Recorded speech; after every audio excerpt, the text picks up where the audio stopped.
Welcome student. आज हम शुरू कर रहे हैं फ्रैक्शन का complete chapter step by step. आज हम फ्रैक्शन को इतना इजी बना देंगे कि आप कभी कंफ्यूज नहीं होंगे। क्या फ्रैक्शन आपको डिफिकल्ट लगता है?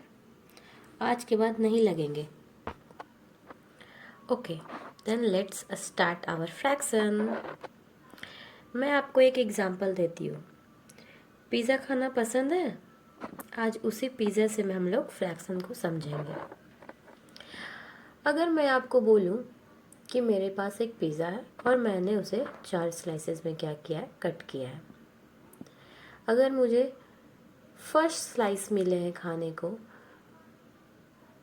तो हम क्या बोलेंगे कि मैंने 1/4 पार्ट पिज़्ज़ा का खाया है। इफ़ इन केस अगर मेरे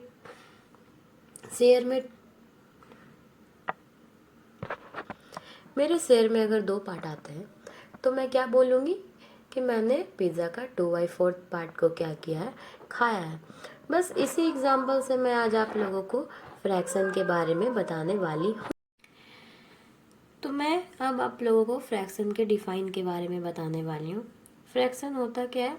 fraction is a number which is represented by p/q in which q is not equal to 0। मैंने आप लोगों को कहा फ्रैक्शन एक ऐसा नंबर होता है जिसको कि हम लोग p/q के फॉर्म में रिप्रेजेंट करते हैं और q 0 नहीं होता है। चलिए अब मैं इसी को अब डिफाइन के फॉर्म में लिखती हूँ।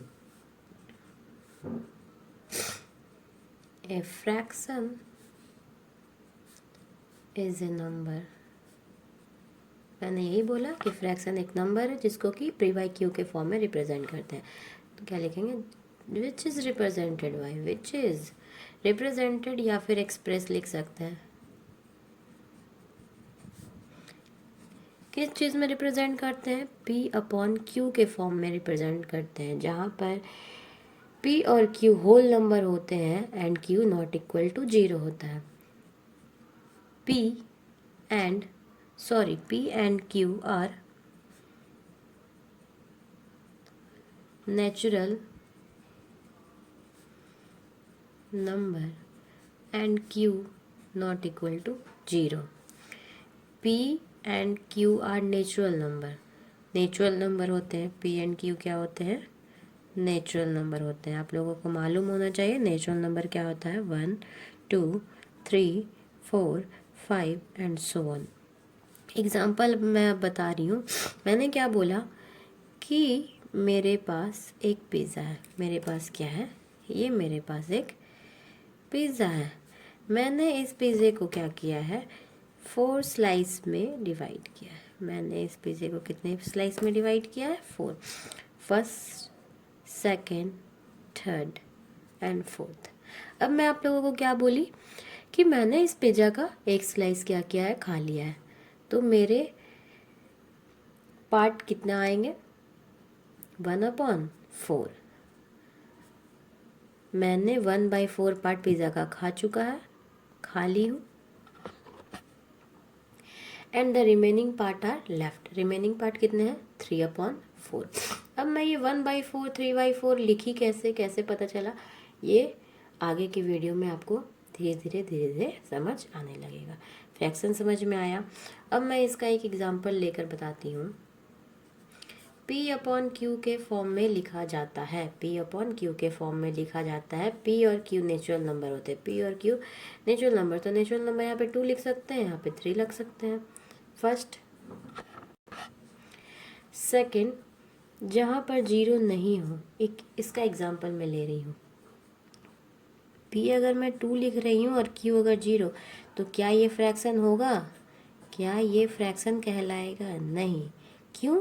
क्योंकि हमारे डिफिनीशन में क्लियरली मेंशन था कि q नॉट इक्वल टू 0, यानी कि q के जगह पर हम 0 नहीं लिख सकते हैं। और भी एग्जांपल हो सकते हैं। 0/2, क्या ये फ्रैक्शन है? यस, ये फ्रैक्शन है, क्योंकि p के जगह पर 0 है, ना कि q के जगह पर। और डिफिनीशन में p के जगह पर 0 के लिए नहीं बोला गया है, इसीलिए हम लोग 0/2 को फ्रैक्शन बोलेंगे। अब हम लोग फ्रैक्शन के बारे में जान गए। फ्रैक्शन क्या होता है? फ्रैक्शन एक नंबर होता है जिसको कि हम लोग रिप्रेजेंट करते हैं p/q के फॉर्म में, जहाँ पर p और q जो होता है वो नेचुरल नंबर होता है और q हमारा जीरो नहीं होता है। इसी चीज़ को हम बोलते हैं फ्रैक्शन। फ्रैक्शन p और q होता है क्या? तो नेचुरल नंबर होता है। वहाँ पर 1 2 3 4 5 इन्फिनाइट हो सकते हैं। मैंने एग्जाम्पल लेकर बताया, एक मेरे पास एक पिज़्ज़ा है, मैंने उस पिज़्ज़े को 4 पार्ट में डिवाइड किया। अगर मैं एक पार्ट, मैं पिज़्ज़ा का एक स्लाइस खा लेती हूँ, तो मेरे पास कितने पार्ट आए पिज़्ज़ा का? तो 1/4 पार्ट। और अभी भी पिज़्ज़ा बाकी कितना है, बचा हुआ कितना है पिज़्ज़ा खाने को? तो 3/4। ये लिखे कैसे, ये आया कैसे, इन फ्यूचर आगे पता चलने वाला, आगे के वीडियोज़ में हम बताने वाले हैं। अब मैं एग्जांपल बता रही हूँ। फ्रैक्शन को p/q के फॉर्म में लिखते हैं। p के जगह पे मैंने लिया 2 एंड q के जगह पर लिया 3। क्या ये फ्रैक्शन है? यस, क्योंकि p और q के जगह पर नेचुरल नंबर हो सकता है। p के जगह पर 2 एंड q के जगह पर 2 and this is the natural number, that's why it is called fraction. मैंने सेकंड एग्जांपल लिया 2/0। क्या ये फ्रैक्शन कहलाएगा? नहीं। क्यों कहलाएगा नहीं? क्योंकि क्यू के जगह पर हमारा कंडीशन सेटिस्फाइड नहीं कर रहा है। क्यू के जगह पर हमारा डिफिनीशन था 0, जहाँ पर 0 नहीं आना चाहिए। क्यू के जगह पर हमारा 0 नहीं आना चाहिए और यहाँ पर 0 आया है, दैट्स वाई ये फ्रैक्शन नहीं कहलाएगा। And next example is 0.2। Is it fraction or not? Yes, it is fraction because here 0 is in the place of p, not in the place of q. And in definition there is no mention of